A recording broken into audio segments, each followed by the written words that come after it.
Enterprise Stories is a weekly radio program that shares the experiences of successful Nigerian entrepreneurs and provides expert analysis of their success factors. Enterprise Stories, business stories of success.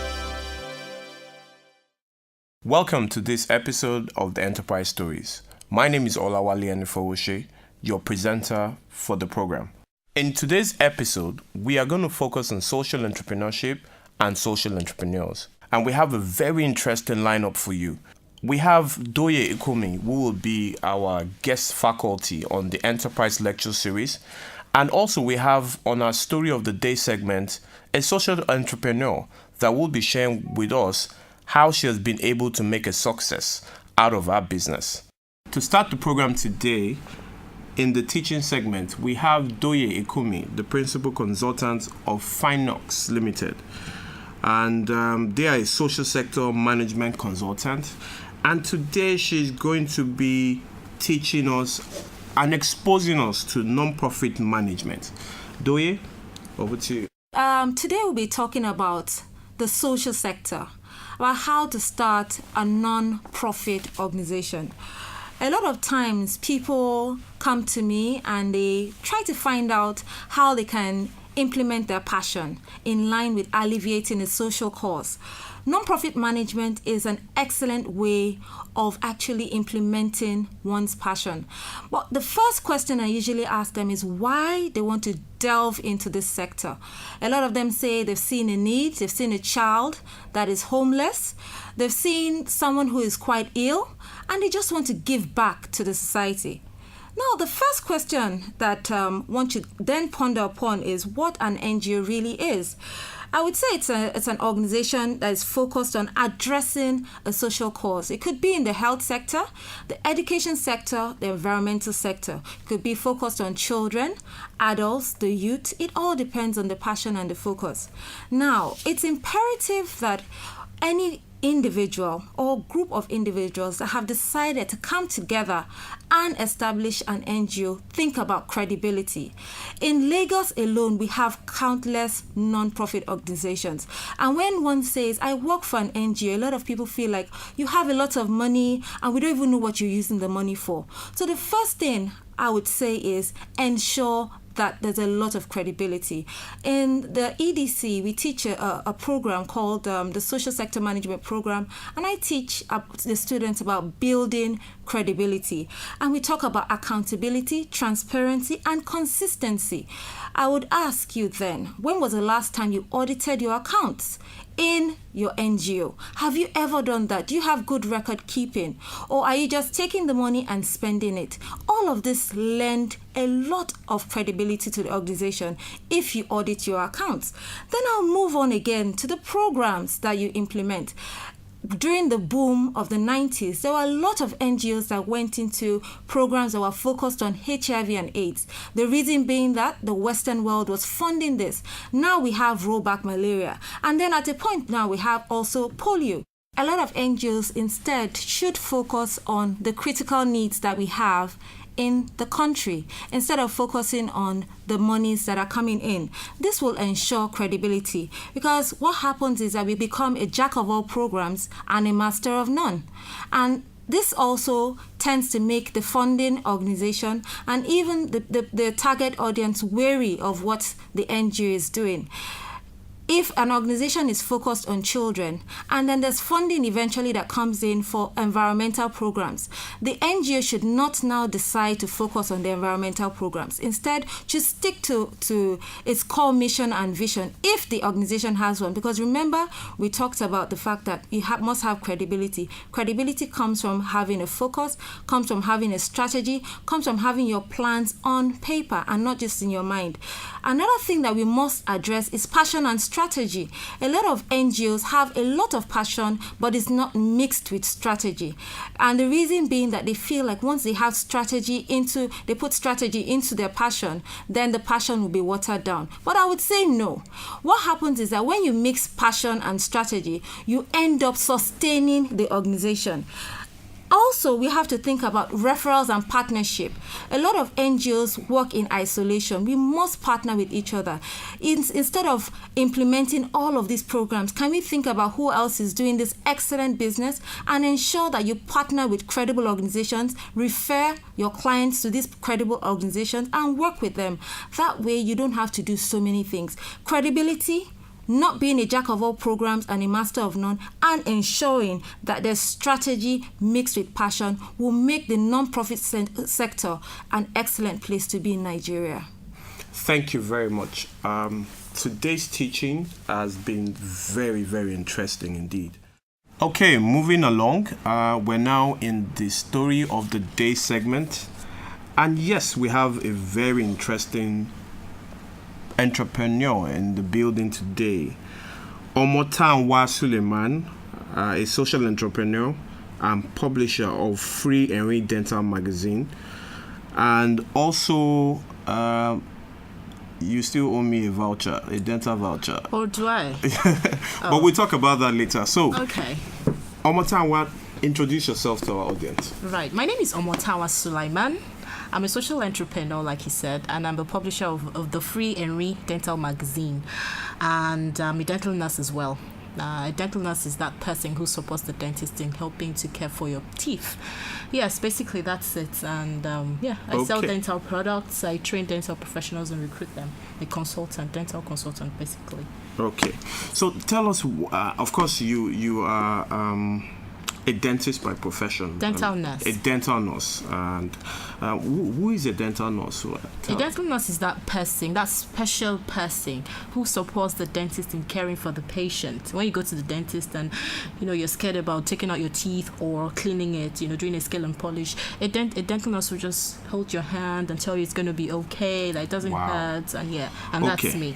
All right, fantastic. So as a social entrepreneur, right. Tell us, from the point of view of a dental nurse, yes, and moving into social entrepreneurship, how have you been able to see yourself doing this in a sustainable way? Well, I cannot say it has not had its pitfalls. It's been really hard, really, really hard. It's still hard, but not as hard as it was. But because of the fact that I know that there is this dental unawareness amongst a lot of people, amongst a lot of Nigerians, which I was part of that group, because being a dental nurse, before I became a dental nurse, I was very dental unaware. All I knew was when my teeth hurt in the middle of the night, I just wanted to wake up the next morning and go to a dentist and help me yank it out. And that's not a good thing to do. So living in the UK for a while, I decided to learn about why I had to take out all these teeth before I became 30, and that's not good, So that's how come I became a dental nurse, and then bringing it back to Nigeria and helping to educate the people, publishing a free dental magazine, and sustaining it is what you want to know as well.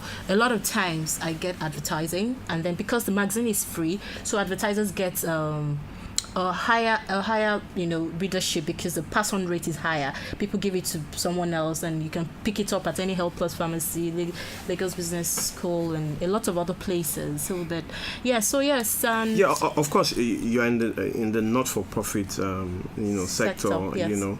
And of course being not-for-profit doesn't mean you're for loss as well. Yeah. And you have to regularly think of creative ways of also generating income. So can you tell us some of these things that you've been doing to generate income, and how this has helped you? Because of course I know you have a number of projects and people that work on those projects for you. Yes. And you have to pay them. Yes. They obviously have families. So what are those ways that you've been generating to raise revenue? Yes. Okay, one of the ways that I raise revenues, apart from selling dental products, the toothbrushes, toothpaste, sugar-free gums, and all of that, I also organize this project. It's called the Keep Smiling Project. It starts about January to about for 4 months basically. It's a CSR project, and is also money generating in some way, because part of the proceeds of that money is plowed back into making ENRI happen and keeping it free. And also, I work with a lot of dental clinics. They're supportive, because Normally, a scale and polish would cost you about 16,000 at the least in these private clinics. But because of the fact that we are a social enterprise, and then their own corporate social responsibility as well, and then we work together, they just allow us to do it for about 3 months or 4 months, depending on the length of time. And then we work with a couple of radio stations as well who support, and the likes of Sensodyne supports this project as well. So they help us to sell this vouchers to people, and then they get the free toothpaste as well, and then we generate some income over time, and then yes, we use that to plow back into the business. I would certainly be collecting my voucher at the end of today. Right, let's see. So you were saying. Okay, so tell me about the Erin magazine. We have copies here, and I read a few of the editions, right, and it's actually very, very useful material for people that are interested in the dental segment of the health. Everybody should be interested in their dental health. So tell us, really, what inspired you to come about the publication of the magazine? Coming about the magazine, inspiration came from, of course, like I said, the awareness level in Nigeria, and because I enjoy writing, and so I thought, let's do Erin. And Erin, because when you smile or when you laugh, your teeth shows. So when you do that, we want your teeth to be healthy. So we just try to be as creative as possible, and proudly Nigerian as well, and then use to create Erin magazine. And then because it's free, so it's easier for people to pick up and read, and and then coming about Erin wasn't something that I planned out. It just happened over time. It was supposed to be like a leaflet, and then it just grew to be a magazine, and registered it with the National Library. We trademarked Erin, the name, and all of that. So yes, and it's in its 11th edition now. Wow. We started in 2009, yes.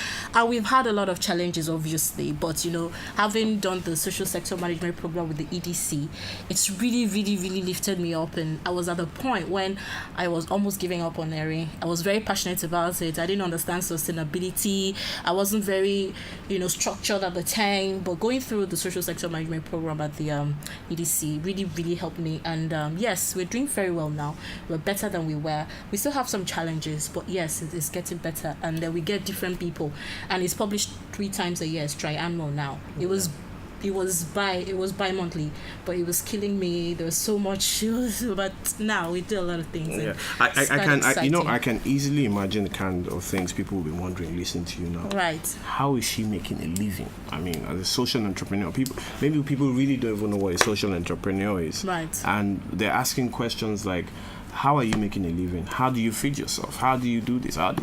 What is it about a social entrepreneur that makes you want to remain one?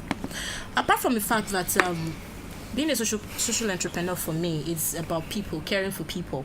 I'm a natural with caring for people. A lot of my friends will tell you that, and I think I know. Thank you very much, Wally. Wally. Right, yeah. So I didn't understand structure. And structure. So and then sustainability at the beginning of at the beginning of Erin. So I had a lot of problems with sustaining myself, feeding myself, getting myself a salary, because I didn't understand all of these things. The importance of separating yourself from the entity called the business, because however social it is, it's still a business. What it is being a social entrepreneur means that you're giving value, you're getting paid for value, but the profit with which you get from that business is what you're plowing back to the social need. The social cause, my social cause being creating dental awareness. I go to public primary schools without getting paid for it. I work with the Lagos state government here and there. Some primary schools, they get paid for, they pay for that. Some other organizations pay for these things. And we plow it back into Erin as well. The profits we make from some of these people who pay, and they plow it back into and give it to people who can afford it. And then we also go to places and cater for logistics. It pays for logistics for people who can afford, our services in terms of awareness, creating awareness and creating intervention programs, taking dentists in to check their teeth and referring them to clinics where they can get, cheaper dental health, like government clinics. Yes, basically. And then I learned from the LBS course that I did about paying myself a salary and then living fairly well. Nothing extravagant. I'm not extravagant. I just want to live okay, and I'm fine. I'm very happy with minimum, and Oh, quite happy. this is very great. We're about to come to the end of the story of the day segment, but before we go, I would like you to share with everyone listening out there that is interested in giving back or is interested in becoming a social entrepreneur. How or what do they need to do to be able to do this? I think first of all, you have to look into yourself and be sure that you really want to give, because there's going to be a lot of challenges. So you have to decide that this is what you want to do, but make sure you take care of yourself as well. Don't neglect yourself. Don't say because you're passionate about something and then you shouldn't take care of yourself, because you're going to suffer if you do that, and then people are not going to believe what you're doing because they think you want to take their money, or you can't really offer these services. You just want to take their money. So be sure about what you want to do, understand it, and learn. Learn from people who already know about it. Look for mentors and who can help you, help you grow, and then come to a place like EDC. They're quite supportive because they're very supportive of me when I started, and up until now they're still supportive, and I still look forward to my working relationship with them, amongst other things. So yes, learn and be sure about what you want to do, be passionate about it, of course, and learn sustainability, take care of yourself, and and you'll be able to take care of others. Okay, thank you very much, Tanwa. And on this note, we come to the end of this segment. In the studio with us for the expert analysis is Doye Ikumi, the principal consultant of Fanoix Limited. I got that right, yes? And Doye, so you've heard the publisher of Henry, Tanwa. Yes. She's a social entrepreneur. Yes. And I think at some point you must have been a teacher during the social sector management program which she came on. So we want you to give us your expert analysis of what you think of the story of the day. Okay, excellent. The first thing I would say is the Erin magazine has really, really grown. Before she started the social sector management class, she was actually publishing her magazine 6 times in a year. However, after going through the program, she discovered that she was doing just a bit too much and she needed to have more of a focus. And so right now she publishes a magazine 3 times in a year, and that has allowed her to be more creative, and it's giving her more time to focus on her structure, because one of the things she really did dwell upon was the fact that she didn't really have a very good structure in her organization before commencing the social sector management class at the EDC. Right now she has a better structure, and I must say that a lot of non-profit organizations work without a structure, and that's why we have an NGO that will commence operations 1 year, and before you know it, they are out of business. They don't have a structure, they don't have much of a focus, they don't have much of a plan. The reason why is because they start from the backdrop of passion instead of focusing on passion mixed with a lot of strategy. Because when you think of strategy, a lot of people feel like the passion will die out. However, if we want to become like the international organizations, we want to be like UNICEF, who are still running, we have Amnesty International, we have quite a number. If we want to be like them eventually, we have to ensure that we mix passion and strategy. Another thing is that she's putting on her business hat. It's very important for social entrepreneurs, NGO managers, for anyone in the non-profit business to think about the business of running an NGO from also a very strategic business point of view, because without money you can't also run the not-for-profit. Yes, we usually say start with a zero budget, end with a zero budget. However, you need money to be able to deal with the challenges that we face on a daily basis. And if you don't manage your processes, if you don't manage your structure, if you don't manage your funding very well, at the end of the day, you won't even be able to put a smile on the faces of the children. Like Erin, the magazine is supposed to put a smile on the faces of a lot of children. And if she doesn't work on her processes every single day, the children really would not smile. So I would say sustainability, think business, and ensure that you have an excellent structure. Okay, Doye, thank you so much for your expert analysis on Henry magazine. You're welcome. This is truly an insightful analysis that you've given us today. But tell me, what really is the difference between a social entrepreneur and an entrepreneur? I'm sure people will be wondering, and you are, of course, the expert that can help us to distinguish the difference between these two. I would say the major difference is just the social angle. For a social entrepreneur, we're looking at dealing with a social cause. It could be in the health sector, the education sector. We're looking more at a challenge that deals with the social sector. However, for the general term of an entrepreneur, we focus more on business growth, for profit. But a social entrepreneur is not thinking about making profit for himself or herself, is thinking more about making money to salvage the plight of the less privileged, the disadvantaged, the marginalized in the society. I would say that's the real difference. Aside from that, both of them are entrepreneurs. That means they're thinking about growing a business to be able to salvage any challenge, but the difference really is the social angle to it. Okay, thank you very much. I think what I can take away from this is that whether you're a social entrepreneur or an entrepreneur, you are adding value to your society, your community, and I think that's what is most important. Yes. And on this, we've come to the end of our program today. We thank you for listening to us, and join us again same time next week for another exciting episode. For comments and questions, please email enterprisestories@pau.edu.ng. Or to listen to this episode again, log on to classic97.net.